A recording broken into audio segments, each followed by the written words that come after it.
Most people shopping for catamarans never ask the dangerous questions. They look at layouts, finishes, brochure numbers, but after losing our own boat, we stopped trusting marketing and started pulling designs apart. Last week we showed 50 plus features that made the Portofino 52 very different, and it triggered a huge debate. So today, we are answering the questions everyone really wants to know. What does it actually cost? What is included and what is not? How heavy will it really be? How fast will it sail in the real world? And are these safety features genuinely worth it, or are they just an expensive complexity? Some people loved it and some people hated it. But if you're planning to seriously cruise, this matters. So let's get into it. So kick off your shoes and come barefoot with us. Well, last week's episode sparked a huge debate. We shared over 50 features last week that the Portofino has, which we believe sets the Portofino boat apart, because these address a lot of the major safety issues that are really important when you're going long-term cruising across large oceans. And the feedback was truly overwhelming. Thank you all for all those comments. The majority of you understood exactly what we're trying to achieve here. And for many, it inspired people to rethink how they manage their risks and design features on their own boat. So this is exactly what we were trying to achieve. We were also trying to get people aware of these major risk factors that a lot of the common production boats have, because they need to be addressed. And as a sailing community, if we all get together and push the boat makers to include these features, which are, in my mind, should be absolutely fundamental on every boat, then the quality of the boat being produced should rise over time. Or all of us, the sailing community, won't buy them. And of course, there's always a few trolls that will appear. Comments ranging from "you have nothing to offer" to claim we're attention seeking, that we are bots,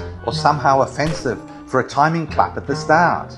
Well, we did that again this time, so let us know if you find that offensive, guys. And others dismissed the boat entirely. It had no value, and that we're not experts, which is fine, because we're certainly not experts in editing, but we've been around the traps long enough. We've been sailing for 50 years. I've got 60,000 miles of sailing experience, and Elizabeth's been sailing for 20 years. So sure, we're not experts, but we've certainly got a lot of experience. We know some stuff. And that's fine. We welcome disagreement and hard technical questions. We have nothing to hide. But we don't tolerate negative, denigrative, personal attacks. So we'll basically just get rid of the comment on the channel. So if the content isn't for you, there are thousands of other sailing channels out there to choose from. However, beneath all the noise, there were some really, really important questions. The first one and most commonly asked one was, how much does a Portofino actually cost? So I got the current price from Raphael himself, and the price is 1.75 million US dollars. And then the follow on is, what is also included in this price? Because we showed all those features that the Portofino has, and many people thought all of those were extras. Well, here's the list of all the things. The green ticks are the things that are included in this price, and the red crosses are the things that are optional extras. So you can see here the vast majority of these amazing features are actually included in this $1.75 million price. And from my perspective, still, I believe this is a phenomenally good value, given that this is an aluminium boat. It's not a molded plastic boat. So this is a phenomenally good value boat that is superb. This is a luxury expeditionary, aluminium, large volume, but fast catamaran. We were asked to go through the cost of every single option, but this would take far too long for a single episode. So if you want those details, get in touch with Portofino and they'll send you a price list. It's also important to realise that the price has gone up since we signed the contract over 3 years ago. And so we've benefited from that, and so have all the other new owners that signed up in the past, because as the price goes up, whoopee-doo, we get a boat for several $100,000 less than the price is now. So when people say, how much are we paying for the price? Well, we're paying a 3-year-old price, not a 2026 price. So let's be absolutely clear about this. Once and for all, we receive no financial kickbacks, no commissions, and no financial incentives of any kind. Do you hear that, guys? So all of those people out there that think we're on some sort of commission or whatever because we're featuring the Portofino, we're featuring the Portofino because we believe in the product. That's pure and simple. And it would be very nice if we were getting financial kickbacks, but we are not. Chose not to. Because that way we can continue to promote other boats. We can remain as neutral observers and give our honest opinion without having any contractual requirements. So we're under no obligation here to tell you anything but the truth. And if you haven't seen our video from 2 episodes ago where we talk about the 4 fatal design flaws that could sink your boat, we recommend you go back and watch that video, because almost all production boats have some or all of these features that are hugely risky for the safety of your boat if you're going worldwide cruising. And the link is up there. Not here, up there. not here. Oh, did I point at your face? The link is here. What? I'm not saying anything. Okay, so the next major question was performance and weight. Obviously, all catamarans are significantly affected by the weight, and this affects the performance. The design displacement of the Portofino 52 is 16 tons. So coming out of the factory, that is the weight it should be. Then you fill it up with all of your own gear and your choices of extras and your clothes and your microwaves and all that sort of stuff, and fuel and water. We are working on an expected sail away weight of 18.5 tons, and the polars were worked out using this weight. Some viewers doubted that this was achievable, particularly once you add fuel and water. But this is not our first rodeo.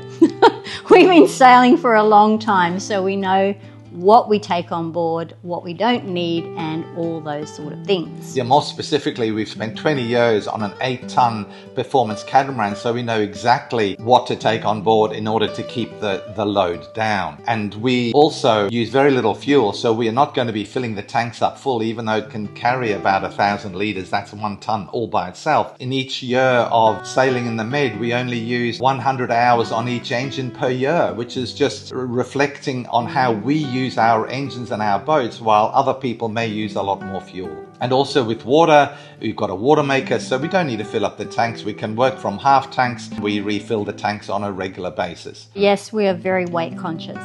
The things that will produce significant weight for us on our boat is going to be our dive gear, because the tanks, the weights, the BCDs and the compressor are all significantly heavy. And of course, Elizabeth's clothes as well. I really have to work hard to keep her clothes down. It's definitely not my shoes. You don't need shoes on board very much at all. They'll be the barefoot doctors. But we are minimalistic in all other ways. So talk about the kitchen, honey. We're quite minimalistic. In the galley, we don't carry big, huge gadgets like heavy mixers and bread makers. I don't cook with gadgets as a rule. So we keep it really simple. We also only have melamine plates and cups. We don't have ceramic crockery or bowls. And this makes a huge difference as well. He wouldn't even let me buy a beautiful ceramic hand platter that was like a Hannah hand, and as you picked up each of the fingers, you had little tiny bowls, and I loved it and I wanted it, but he said, honey, it's too heavy. 2022 and she still brings it up. I think I've got baggage. But that is an example. Like, we make those choices actively. It was absolutely beautiful and it was phenomenally cheap, but those sort of things just weigh the boat down. And I've never seen it anywhere else in the world. But we are going back to Morocco. So if I throw out a couple of pairs of shoes... We'll see. Tools are another major trap. You've got to make sure you're not carrying duplicate of everything, because all of that adds up to phenomenal weight very quickly. But the cool thing about the Portofino is there's a dedicated cabinet with all of the spare parts we're going to need, all of the tools that we need for the Portofino. So it's going to be very structured, and what we carry is what we need. But in terms of the actual real number, we'll only really know that when the boat is actually finally put into the water for the construction weight, and then the sail away weight will only be known when we've actually got all our gear on board. So we will tell you all that in the fullness of time when it actually happens. The performance is exactly the same. We will only know how she truly performs when she goes into the water, and we can test how those thin hulls actually perform with the shallow draft, the boards up, minimal resistance through the water. We are very excited to see how the boat actually performs in real life. That will be a very amazing moment when we find that out. Let's hope it's good amazing. Otherwise, we're throwing your shoes out. And I think the other thing that's important to re-emphasize here is what we consider to be good performance. We are never going to compete with a 10-ton carbon fiber catamaran in light airs. But what we are looking for is to sail 10 to 12 knots easily, perhaps a bit more if the conditions are good, but we want to be able to be sailing with our cup of coffee under auto helm, and if a gust comes along, we don't care because we know the boat will handle it and we will comfortably and casually walk up to the main, let the main sheet off. It won't be this, oh my God, we're going to capsize. Which happens with light displacement cats. Yeah. When you're sailing a light performance cat, you just have to be much more on your game and willing to move really, really fast. We have done that for 20 years and we were happy with it, but now... It was good fun, but I want to take it a bit easier. We're not that young anymore, guys. And we are actually seriously wanting an easy life. So we want to be able to sail fast. For me, fast is 12 knots. 10 knots is okay, 12 knots is better, 14 or 15 knots, if it's comfortable, is great. That'd be great. And the other realistic thing about it is that when we did have our performance cat, when we were sailing longer distances and the speed was above 12 knots, we usually slowed the boat down to 12 knots because the noise in the hull was so great and the bouncing of the boat over the water for personal comfort. It's so light. A longer boat will go faster, more comfortably, and obviously a heavier boat sails through the water more, so the ride is more comfortable. Which leads us interestingly to another question, which was shallow draft. Does this mean a rough ride? Well, no, it's not the shallow draft that causes the rough ride. It's the displacement of the boat. If your boat is light, it will bounce over every single wave. If your boat is heavier, it will go through the waves and not bounce over them. The roughness of the ride is determined by the weight of your boat. The other thing that was raised was the flat hulls. If you're on a flat hull and the boat takes off and lands on the next wave flat and you've got a relatively flat hull, then you do get a big thwack. The flatness of the hull will increase speed through the water and ability to plane. I don't believe with this boat we'll be taking off and hitting the waves in front of us, but we will see. There was also a comment about the boom furler, so let's tackle that one. Yeah, and there was a few issues raised here, as is a common concern. The first problem was it's difficult getting the boom angle right. Well, on the Portofino, we have a hydraulic vang that can actively pull down and hold the boom at a fixed angle, which will then be set both electronically and with manual reference points to get exactly that right angle, and it will be held there solid because it's hydraulic. And then the second issue was being able to reef downwind.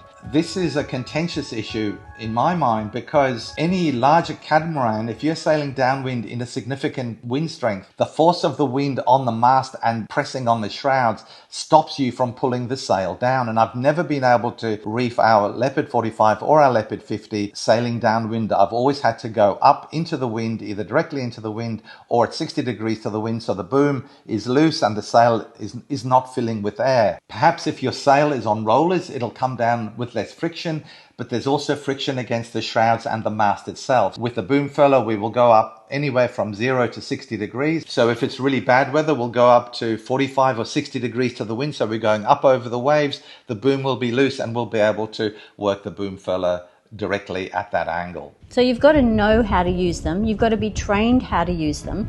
And once you've been trained how to use them, it's a bit of practicing until you get it right. And the vast majority of people that we've talked to that have boom furlers and have used them properly say we would never go back to slab reefing. So we don't have that experience yet, but we will share it as we go along. What?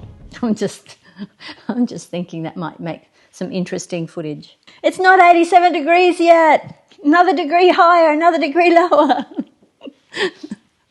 No, we got to go up into the wind more.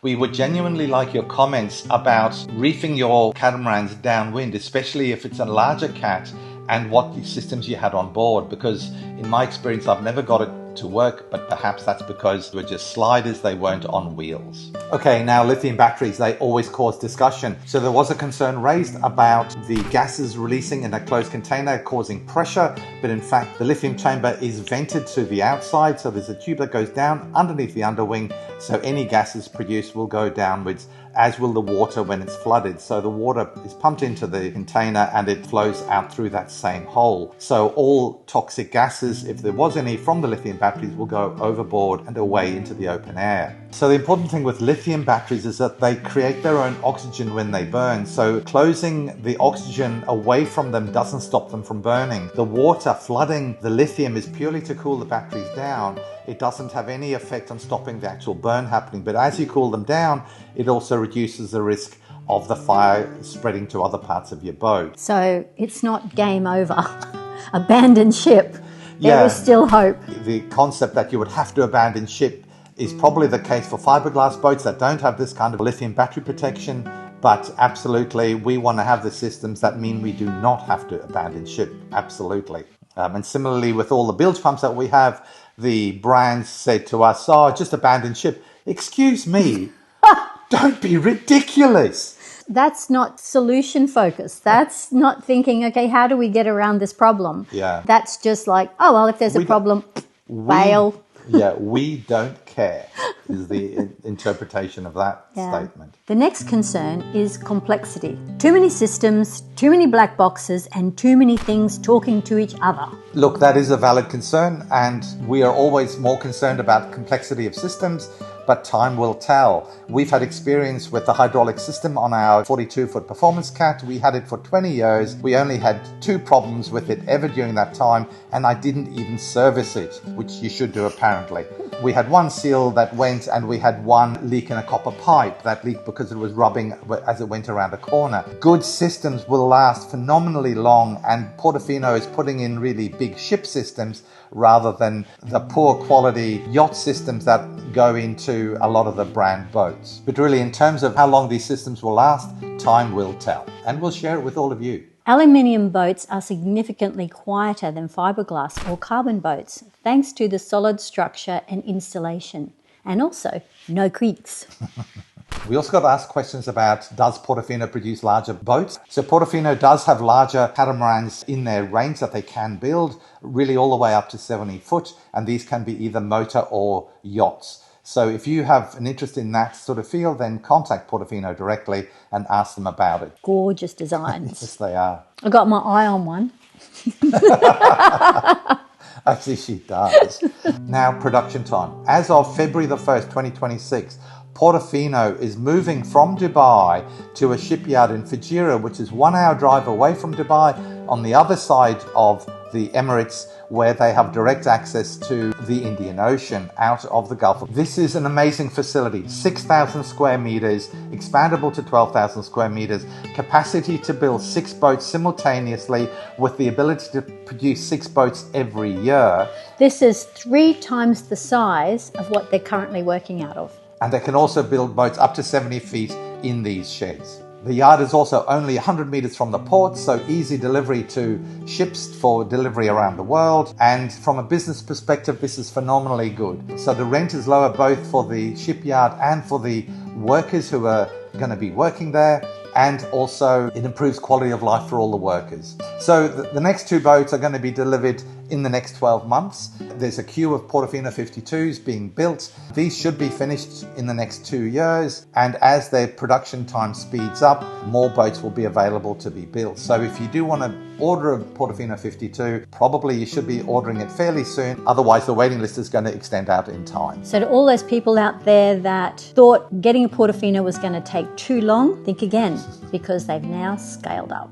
So it's very exciting. So obviously our boat's not finished yet, but what we've seen so far, the quality is absolutely outstanding and matches anything top quality that we've seen on the market. Now, before moving on, I have one correction to make. Last week, I said there weren't any other catamarans that had lifting centerboards, and I was incorrect in this because I hadn't been looking at the bigger boats on the market. And so the Makonikis have lifting centerboards, and the Kinetic 54 has a lifting centerboard. So my apologies. Portofino is not the only boat making lifting centerboards, but certainly those boats are all significantly more expensive, with the Makoniki 55s coming in at around 2.9 million as the base price, and the Kinetics coming in around 3.5 million. The other question we got was, how does Portofino compare to a Garcia in terms of price?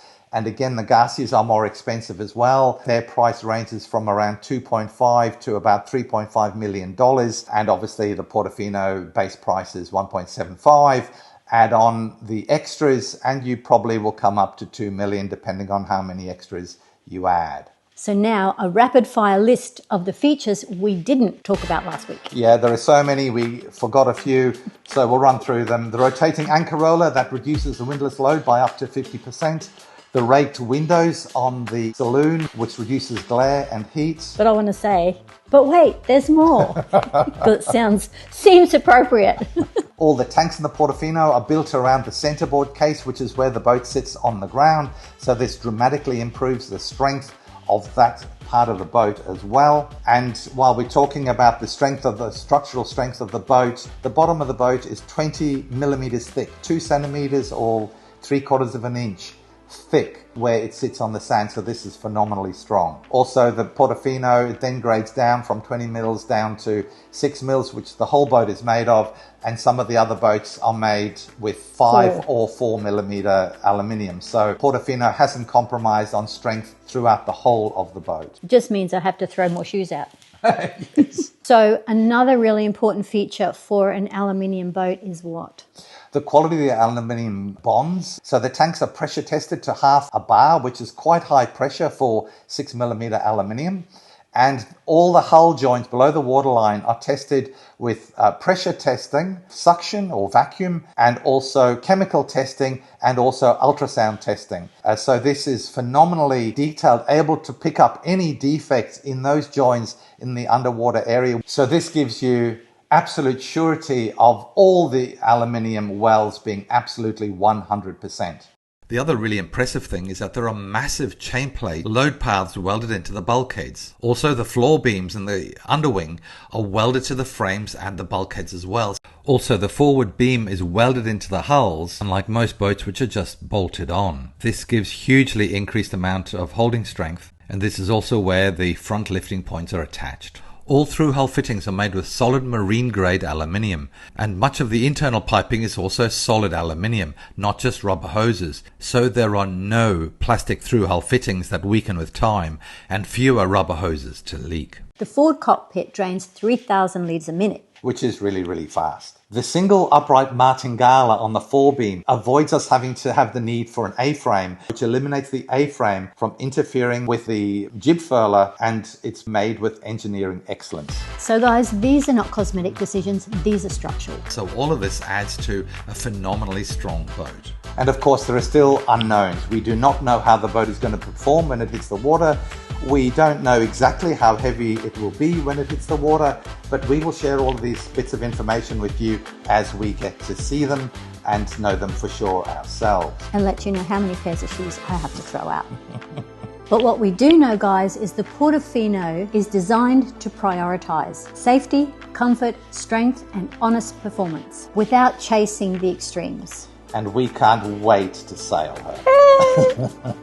And as always, a very big thank you to our Patreons, where all the money goes to the Tough Minds charity to help save lives around the world and brings people back from the brink. If you watched the video up until this far, congratulations, you are legends. We really appreciate your support from the Patreons as well as our followers. So boy, we've covered quite a bit this video. We hope you really enjoy it, and we'd really love your feedback. And we'll see you in next week's video. All the best, guys. Cheers from us. Bye.